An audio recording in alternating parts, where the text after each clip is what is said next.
مقارنة ما بين SAP S/4HANA و SAP Business One.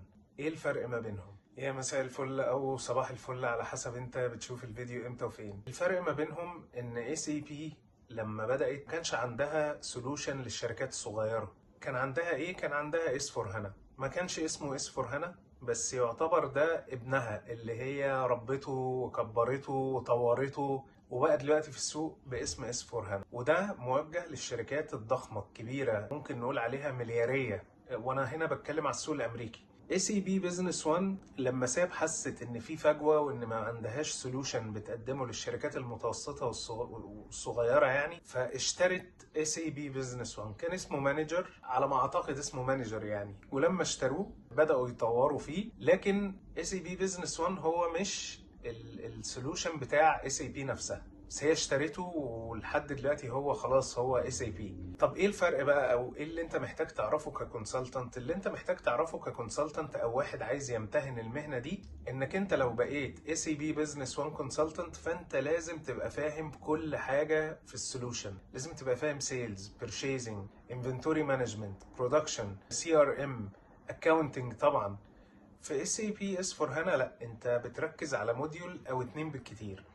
فمثلا ممكن تبقى ماتيريال مانجمنت مثلا وكواليتي كنترول، ممكن تبقى مثلا سيلز اند ديستريبيوشن مثلا كونسلتنت ومثلا ماتيريال مانجمنت، ممكن تبقى برودكشن اند بلاننج وبلانت مينتننس، او ممكن تبقى مركز على موديول واحد فيهم. الموديول في S/4HANA بيبقى اعمق، بيبقى اكبر، بيبقى اعقد، فعلشان كده الناس مش بتشتغل غير في موديول او اتنين يعني. فانت لو عايز تذاكر S/4HANA لازم تبقى عارف ان انت هتحتاج تذاكر موديول. بس ازاي انت ممكن تختار الموديول بقى؟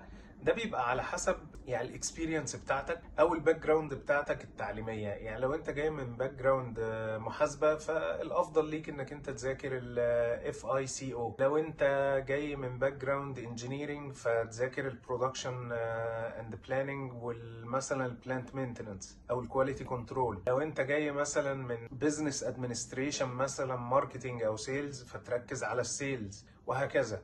وطبعا لو انت عندك اكسبيرينس دي نقطة تانية لازم تحطها في اعتبارك يعني. فهو ده ابرز الاختلافات اللي انت لازم تفهمها ما بين SAP Business One و SAP S/4HANA. اعتقد لو هنتكلم على المرتبات ف SAP S/4HANA يعتبر المرتبات فيه اعلى. لو هنتكلم على المده الزمنيه، الامبلمنتيشن بتاعت SAP S/4HANA بتاخد وقت اطول، يعني ممكن تقعد سنه او اكتر. في SAP Business One انت بتتكلم من 3 ل 6 شهور وبتبقى خلاص الامبلمنتيشن خلصت. فلو انت واحد بيزهق زي SAP Business One هيبقى افضل ليك يعني، لانك انت ممكن تعمل في السنه مشروعين 3 4. لكن في S/4HANA ممكن تشتغل في مشروعين باراليل مع بعض، بس لازم تبقى عارف ان المشروع هياخد وقت، هيبقى طويل. فاحنا كده اتكلمنا في السالاريز، اتكلمنا في الوقت بياخد قد ايه، اتكلمنا في المذاكرة. اعتقد يعني هي دي كل الحاجات. انا لو في حاجة نسيتها فكروني في الكومنتس. متنسوش بقى لايك، شير، كومنت، سبسكرايب، ولو حد عنده اي اسئلة يحطها في الكومنتس وانا برد يعني على طول. واشوفكم في فيديو جديد ان شاء الله. مع السلامة.